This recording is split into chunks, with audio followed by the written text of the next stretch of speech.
आखिर केवल SC ST OBC के छात्र मेजोरिटी में सुसाइड क्यों करते हैं?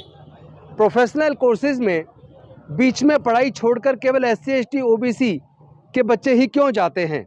जब तक भारत की सरकार, भारत का प्रशासन, भारत के वाइस चांसलर्स, भारत के प्रोफेसर्स और ख़ास तौर पर SC ST OBC welfare minister, schedule caste commission, schedule tribe commission, state के कमीशंस और देश की सरकारें इस बात को गंभीरता से नहीं लेंगी, जब तक देश के एससी एसटी को रिप्रेजेंट करने वाले सांसद और विधायक और उनके मंत्री इसको गंभीरता से नहीं लेंगे कि ऐसे बच्चे सुसाइड क्यों कर रहे हैं, ये बच्चे सेंट्रल यूनिवर्सिटीज़ को, आईआईटी को, मेडिकल को क्यों छोड़ रहे हैं, तब तक कुछ सुधार होने वाला नहीं है। कि भारत के आईआईटीज़ में और सेंट्रल यूनिवर्सिटीज़ के अंदर पिछले 5 सालों में 25,000 से ज़्यादा छात्रों ने कॉलेज छोड़ दिया।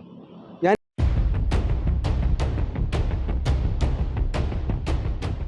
अभी भारत सरकार के स्टेट एजुकेशन मिनिस्टर ने एक डाटा पेश किया कि भारत के आईआईटीज़ में और सेंट्रल यूनिवर्सिटीज़ के अंदर पिछले 5 सालों में 25,000 से ज़्यादा छात्रों ने कॉलेज छोड़ दिया, यानी कि पढ़ाई को बीच में छोड़ दिया। आखिर ऐसा क्यों हुआ? ये फेलियर भारत सरकार का है, ये फेलियर हमारे न्यायालयों का है, ये फेलियर हमारे इंस्टीट्यूशंस के हेड का है, ये फेलियर यूनिवर्सिटीज़ के वाइस चांसलर का है। आखिर केवल एससी एसटी ओबीसी के छात्र मेजोरिटी में सुसाइड क्यों करते हैं? प्रोफेशनल कोर्सेज में बीच में पढ़ाई छोड़कर केवल एससी एसटी ओबीसी के बच्चे ही क्यों जाते हैं? जब तक भारत की सरकार, भारत का प्रशासन, भारत के वाइस चांसलर्स, भारत के प्रोफेसर्स और ख़ास तौर पर SC ST OBC welfare minister, schedule caste commission, schedule tribe commission, state के कमीशंस और देश की सरकारें इस बात को गंभीरता से नहीं लेंगी, जब तक देश के एससी एसटी को रिप्रेजेंट करने वाले सांसद और विधायक और उनके मंत्री इसको गंभीरता से नहीं लेंगे कि ऐसे बच्चे सुसाइड क्यों कर रहे हैं, ये बच्चे सेंट्रल यूनिवर्सिटीज़ को, आईआईटी को, मेडिकल को क्यों छोड़ रहे हैं, तब तक कुछ सुधार होने वाला नहीं है। ये बेहद शर्मनाक और डरावना है।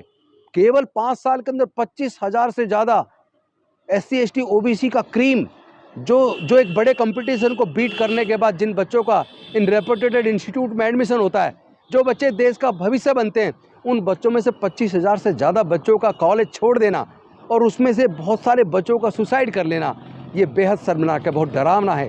पूरे देश की तस्वीर इस पूरी रिपोर्ट के अंदर सामने जो प्रस्तुत की है एजुकेशन मिनिस्टर साहब ने, इससे हमारा दिल दहल गया है, मन रोता है कि आखिर हमारे नेतागण कर क्या रहे हैं। देश के प्रधानमंत्री बड़ी बड़ी बातें करते हैं, हमारे समाज के मंत्रीगण बड़ी बड़ी बातें करते हैं, देश के न्यायालयों के अंदर हमें न्याय नहीं दिख रहा है, उनके जजमेंट्स में नहीं दिखता। क्योंकि जब इतने सारे बच्चे सुसाइड कर रहे हैं, इतने सारे बच्चे कॉलेज छोड़ रहे हैं, तो इतने सारे युवाओं का भविष्य अंधकार में, चूँकि वहाँ head of the department in बच्चों को टॉर्चर करता है, उनके साथी कुलीग स्टूडेंट्स उनको कास्ट का नाम लेकर उनको उत्पीड़ित करते हैं। कॉलेज के अंदर प्रोफेसर पर्टिकुलर सब्जेक्ट के अंदर उनको फेल करते हैं, जानबूझकर उनकी बैक आते हैं, जानबूझकर उनकी सप्लीमेंट्री में उनको बैठना पड़ता है, उनको एग्जाम्स में फेल किया जाता है, उनको वाइवा के अंदर नंबर कम दिए जाते हैं, प्रैक्टिकल्स के अंदर नंबर कम दिए जाते हैं। और ऐसे कई एग्जाम्पल है, जैसे सफदरजंग का केस है मेडिकल का, 25 बच्चों को कई साल फेल किया गया।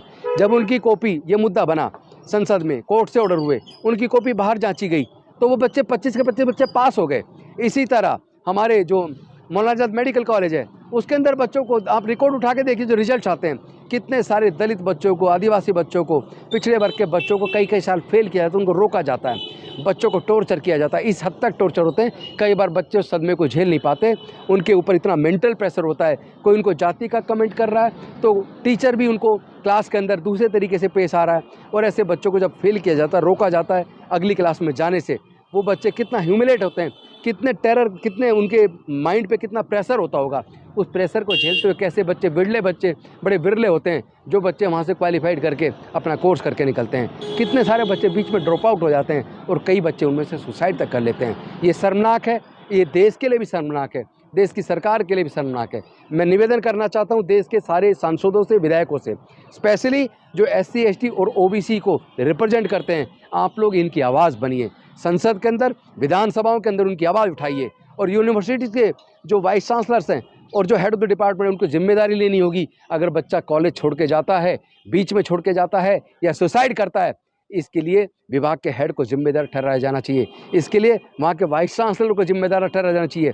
सरकार को सख्त कार्रवाई करनी होगी। अगर आप नहीं करेंगे तो इस तरह बच्चों की घुटन को हम लोग चुप रहकर देख नहीं सकते। इसके खिलाफ अगर लड़ने की ज़रूरत पड़ेगी तो सड़क के ऊपर भी लड़ेंगे, संसद में भी लड़ेंगे और विधानसभा में लड़ेंगे। हम देश के SC ST OBC और माइनॉरिटी को अब डरने की ज़रूरत नहीं है। मैं अपने इन बच्चों से कहना चाहता हूँ, ना तो कॉलेज छोड़िए, ना सुसाइड कीजिए। आपको अगर उत्पीड़ित किया जाता है, आप अपना दर्द हमें बताइए, हम आपकी आवाज़ बनेंगे, हम आपकी आवाज़ उठाएंगे, हम आपको न्याय दिलाएंगे। आपको सुसाइड करने की ज़रूरत नहीं है, आपको पढ़ाई छोड़ने की ज़रूरत नहीं है। आप SC ST OBC के समाज का गौरव हो, आप समाज की क्रीम हो। इस तरह आप सुसाइड करोगे, कॉलेज छोड़ोगे, पूरा समाज पीछे रह जाएगा।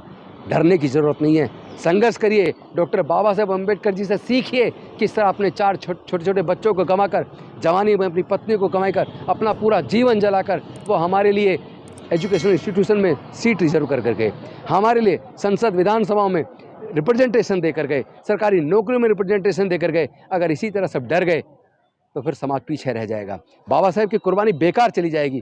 इसलिए सुसाइड करने की ज़रूरत नहीं है और आपको कॉलेज छोड़ने की ज़रूरत नहीं है।